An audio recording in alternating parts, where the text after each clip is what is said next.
want to hear from the Deputy Leader of the Opposition in silence, and I'll give her the call. My question is to the Prime Minister. Before the election, the Prime Minister promised he would deliver a $275 cut to power prices, cheaper mortgages, cheaper groceries and government by renewal, not revolution.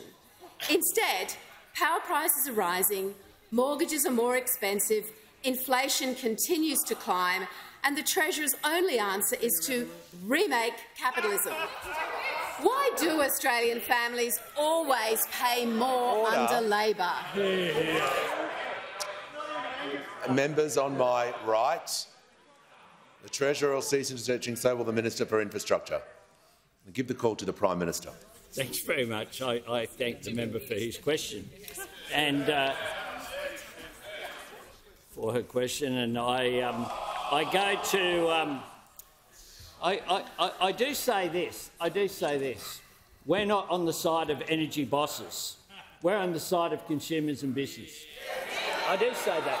When it comes to energy prices, not only do I say that, that's a direct quote from the New South Wales Treasurer when standing up supporting action to reduce the impact of the Russian invasion of Ukraine and the pressure that's there on inflation, when the New South Wales government, along with every other state and territory government in the country, joined with the federal government last year when we both recalled our respective parliaments to take action.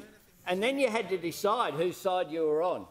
We, unashamedly, were on the side of consumers, whether it be small business, large business for that matter, manufacturing, or whether it be consumers as well.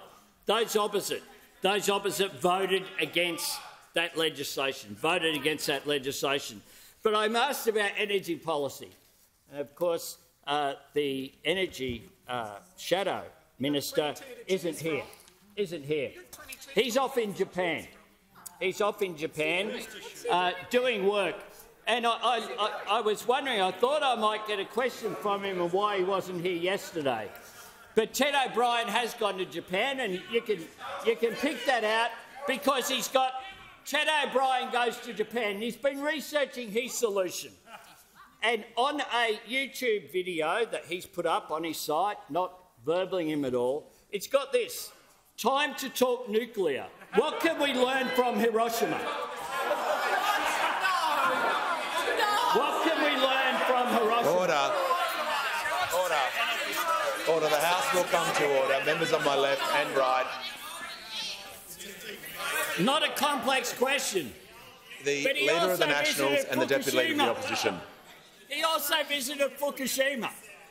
So here in Australia, this government is working with state and territory governments, Labor and Liberal, to do what we can to alleviate the pressure that's on prices. And over there, the Shadow Minister is off on this frolic of nuclear energy, even though we know it's the most expensive form possible the Prime Minister for Australia. Will pause. I'll call the leader. I'll call the member for Petrie on a point of order. Why is it all right for the Prime Minister to fly around the world but not the Shadow Minister? I'll deal with the Prime Minister. Order. The Prime Minister will just resume for one moment. Order. The House will come to order. Members on my left will cease interjecting immediately. The member for Petrie has abused the standing order. I want to be crystal clear before Christmas. I said if that happened, there would be consequences. The consequences is you'll leave the chamber under 94A. I want to be very clear with people. I will take points of relevance. They have to be within the standing orders. If they are abused, there will be immediate action. The Prime Minister has 12 seconds remaining in his answer. There are alleviating circumstances because he has not got a question, not one question, a member of the front bench during this entire term, but nor other as the member for Aston and a number of their other front bench members as well. Order. They remain silent, except for the Prime Minister's time except for being able has concluded.